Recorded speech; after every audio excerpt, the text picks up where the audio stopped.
అటువంటి అవకాశాలు కనిపిస్తున్నాయి. ఎవరు ఏది చెప్పినా కూడా ఏం జరగబోతోంది, ఏం జరుగుతోంది, ఇవన్నీ అందరికి కళ్ళ ముందు కనబడుతున్నాయి. కానీ ఏదో కొత్తగా ఏదో రహస్యంగా దాచిపెట్టుకునే విషయాలేం కాదు. వాళ్ళు అందరూ కూడా ఇవాళ కండవాళ్ళు అని మీరు చెప్తున్నారు సార్. అంటే పార్టీ తీర్థం పుచ్చుకున్న వాళ్ళందరూ కూడా అంతకు ముందు పోయి జైల్లో జగన్మోహన్ రెడ్డి గారిని కలిసిన తర్వాతనే మళ్ళీ విజయకుమార్ దగ్గరికి పోయి అక్కడ పార్టీ కార్యాలయంలో స్పష్టంగా ప్రెస్ కాన్ఫరెన్స్ లో కూడా పార్టిసిపేట్ చేశారు. అయినా సరే మా దగ్గరికి వస్తారంటే నిజంగా కావచ్చు కూడా. ఎందుకంటే అంతకుముందు జయసుధ గారు వ్యవహారాలు అంతకుముందు వాళ్ళ జరిగినాయి. అసలు జరగలేదు, వీరు చెప్పినట్టు జరగలేదంటలేదు. అంతకుముందు ఏదో ఒక దాంతో వెళ్లిన వాళ్ళు కూడా మళ్ళీ స్వగృహ ప్రవేశం చేసిన వాళ్ళు ఉన్నారు కాంగ్రెస్ లో. దానికోసం ఆపాము కాబట్టి ఏదో వాళ్ళ మీద కన్సిడరేషన్ తో ఆపామని వీళ్ళు చెప్పొచ్చు, ఇదొక. కానీ ఒకటి మాత్రం గుర్తుపెట్టారు, అంతకుముందు కూడా 17 విషయంలో కూడా ఉప ఎన్నికలు జరిగినాయి చూసారా, 16. అప్పుడు కూడా ఇంతే చాలా రోజులు రాజీనామాల విషయంలో నిర్ణయం తీసుకోలేదు. స్పీకర్ గారు అనేక రకాల శల్య పరీక్షలు పెట్టిన తర్వాతనే వాళ్ళ రాజీనామాను ఆమోదించడం జరిగింది. చేస్తారా చేయరా అన్న సందిగ్ధం కూడా చాలా రోజులకు కొనసాగింది. అది తర్వాత జరగటం ఉప ఎన్నికలు రిజల్ట్స్ అదొక కథ అనుకోండి. ఇవాళ ఏంటంటే మళ్లీ 10 ఉప ఎన్నికలంటే దాన్ని ఎదుర్కోగలిగినటువంటి సామర్థ్యం, సత్తా, వ్యవహారం చాలా వస్తాయి సమస్యలు.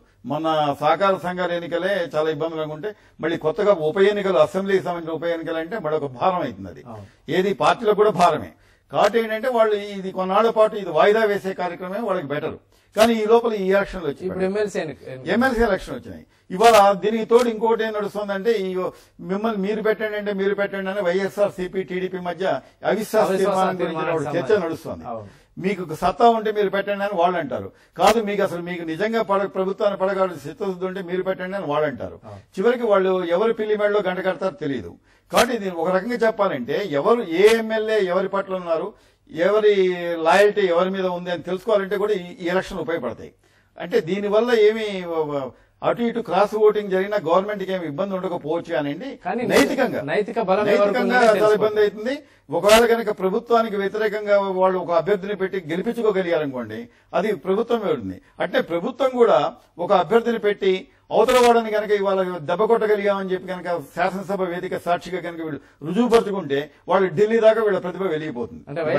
ఇద్దరు అభ్యర్థులు రంగంలోకి దించుతారా లేదా అని కాదు, అవకాశాలు ఉన్నాయి. ఇప్పుడు ఇంకా భానుప్రసాద్ గారు స్పష్టంగా చెప్పారు, ఆ విషయం చాలా సీక్రెట్, ఇంత ఓపెన్ గా చెప్పేది కాదు. ఎంత ఓపెన్ సీక్రెట్ ప్రోగ్రామ్ అయినా కూడా అంత ఓపెన్ గా చెప్పేది కాదు. కాబట్టి ఎవరి వ్యూహాలు ఎవరి పద్ధతులు వాళ్ళకు ఉంటాయి. అర్థంలో ఎలక్షన్లు జరగబోయే టైంలో ఇవాళ ఏదైనా కొత్త తలనొప్పి తెచ్చిపెట్టుకోవడమా కాదు, ఏదైనా సరే కమ్ వాట్ మే. ఇవాళ మనం గారికి ఒకే ఒక దెబ్బతోటి వాళ్ళ అవతల పార్టీని మనం చిత్తు చేయొచ్చు అని చెప్పి అధికారం చేతిలో ఉంది కాబట్టి చేయొచ్చు అని కనుక ఒక నిర్ణయానికి వస్తే అదొక పెద్ద వ్యూహం అయింది. నిజంగా వైఎస్ఆర్సీపీని దెబ్బ కొట్టాలంటే వీళ్ళకు మంచి గోల్డెన్ ఛాన్స్. ఎందుకంటే వాళ్ళ పార్టీని అభ్యర్థిని ఓడించడమే కాకుండా ఏదైనా మిగులు ఓట్ల మీద ఆశ పెట్టుకుంటే అది కూడా దెబ్బ కొట్టగలిగితే ఇక ఎవరు పోరు కాంగ్రెస్ నుంచి అనే ఒక ధైర్యం కూడా వస్తుంది. భానుప్రసాద్ గారు, వైఎస్ఆర్సీపీని దెబ్బ కొట్టే అవకాశం మీకు ఉందంటున్నారు ఇక్కడ శ్రీనివాసరావు గారు. అంటే మీరు ఆ సాహసం చేసే అవకాశం ఉందా?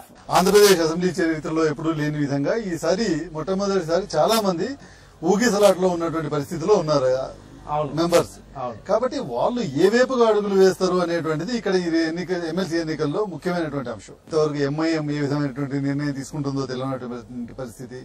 సో వీటన్నిటిని దృష్టిలో పెట్టుకుని సిపిఐ సిపిఎం ఏ రకమైనటువంటి నిర్ణయం తీసుకుంటుంది, లోక్సత్తా ఏ నిర్ణయం తీసుకుంటుంది, ఇన్ని పార్టీలకు సంబంధించినటువంటి నాయకుల నిర్ణయాలు ఇక్కడ ప్రధానమైనటువంటి భూమిక పోషిస్తాయి. ఏది ఒక ఎమ్మెల్సీ విషయంలో. భానుప్రసాద్ గారు, 11వ వ్యక్తి నామినేషన్ వేస్తారా లేదా?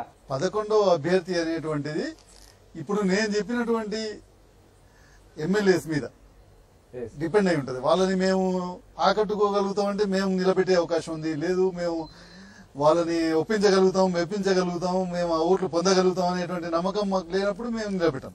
ప్రధానంగా కాంగ్రెస్ పార్టీ చుట్టే ఒక చర్చ జరుగుతుంది. కాంగ్రెస్ పార్టీ కాంప్రమైజింగ్ ఫార్ములా ఒకటి తెర మీదకి తీసుకొచ్చిందని రాజకీయ వర్గాల్లో పెద్ద చర్చ జరుగుతోంది. అదేంటంటే 5 Congress party, 3 TDP, 1 YSRCP, 1 TRS. ఈ ఫార్ములాను కాంగ్రెస్ పార్టీ ఆల్రెడీ రాజకీయ వర్గాల్లో సర్క్యులేట్ చేస్తుంది. ఆయా పార్టీ నాయకులతో కూడా అంతర్గతంగా మాట్లాడుతోంది అనేది ఒక చర్చ జరుగుతోందండి. రాజకీయాలలో ఎప్పుడూ ఊహాగానాలు ఉంటూనే ఉంటాయండి. ప్రధాన ప్రత్యర్థులైనటువంటి 3 పార్టీల మధ్యలో ఒక రకమైనటువంటి సీట్ షేరింగ్ అనేటువంటిది ఎప్పుడు జరగనటువంటి అంశం. అవును, ఇక్కడ ప్రధాన పార్టీ అయినటువంటి కాంగ్రెస్ పార్టీ, ప్రధాన ప్రతిపక్షమైనటువంటి తెలుగుదేశం పార్టీ, అదేవిధంగా ఇప్పుడిప్పుడే వచ్చినటువంటి మరో ప్రతిపక్ష పార్టీ వైఎస్ఆర్ కాంగ్రెస్ పార్టీ. ఈ మూడు కలిసిపోయిన తర్వాత ఇంకా రాజకీయం ఏముంటుంది, రాజకీయ ఇదే ఉంటుంది, కలిసిపోయే అవకాశాలు ఏమంటారా ఎన్నికల్లో? అదే ఇప్పుడు ఇక్కడ చాలా ఆసక్తికరమైన చర్చ. కాబట్టి మీరు చెప్పినట్టుగా ఈ మూడు పార్టీలు కలిసి ఏకాభిప్రాయానికి వస్తాయి అనేటువంటి విషయాన్ని మాత్రం నేను ఒప్పుకోను. థ్యాంక్ యూ భాను ప్రసాద్ గారు చర్చలో పాల్గొన్నందుకు. మొత్తానికి మూడు రాజకీయ పార్టీలు, ప్రధాన కాంగ్రెస్, టీడీపీ, వైఎస్ఆర్సీపీల మధ్యనే ఈ ఎమ్మెల్సీ ఎన్నికలకు సంబంధించి ఆసక్తికరమైన పొత్తులు లేదంటే అవగాహనలు జరిగే అవకాశాలే మెండుగా కనిపిస్తున్నాయి. అసలు ఎన్నికల్లో జరిగే రోజు నాటికి ఎటువంటి రాజకీయ పరిణామాలు చోటు చేసుకుంటాయో వేచి చూడాల్సిందిగా ఉంది. ఇది ఇవాళ ఓపెన్ సీక్రెట్. రేపు మరో ఓపెన్ సీక్రెట్ లో కలుద్దాం. Stay tune to TV5.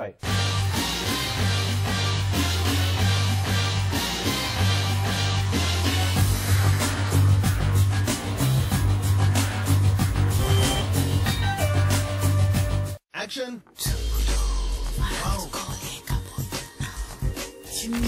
అద్భుతం! బ్రహ్మాండం! ఏమవుతుందో నాకు చూపించు.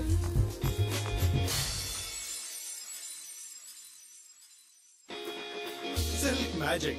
Silk Virgin Silk, luxury smooth and unique textures. ప్రతి గోడ మీద గోడల మీద నుండి చూపులు మరల్చుకోలేకపోతున్నావు. దోమల నుంచి స్మార్ట్ ప్రొటెక్షన్ కోసం నేను ఎంచుకున్నాను ఆల్ అవుట్ అల్ట్రా. సమర్పిస్తున్నాం కొత్త ఆల్ అవుట్ అల్ట్రా, ఒక స్మార్ట్ లిక్విడ్ వేపరైజర్. ఇందులో ఉన్న ఈ 3 protection modes: fast action mode, smart action mode, turbo action mode.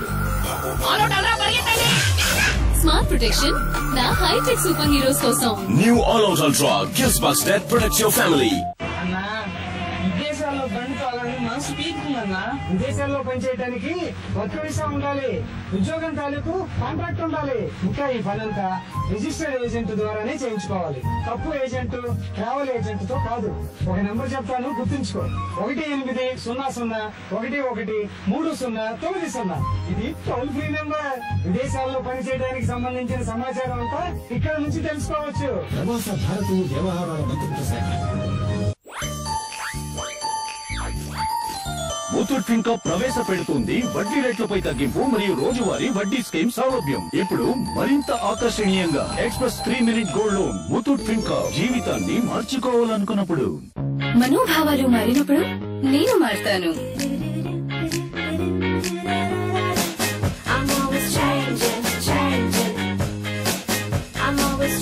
ఈకోనావి టెక్నాలజీతో కూడిన పానాసోనిక్ ఎయిర్ కండిషనర్ తెలివిగా పసిగడుతుంది, స్వయంగా సర్దుబాటు చేసుకుంటుంది మరియు 38% వరకు ఆదా చేస్తుంది. It's one touch to change the future. Panasonic.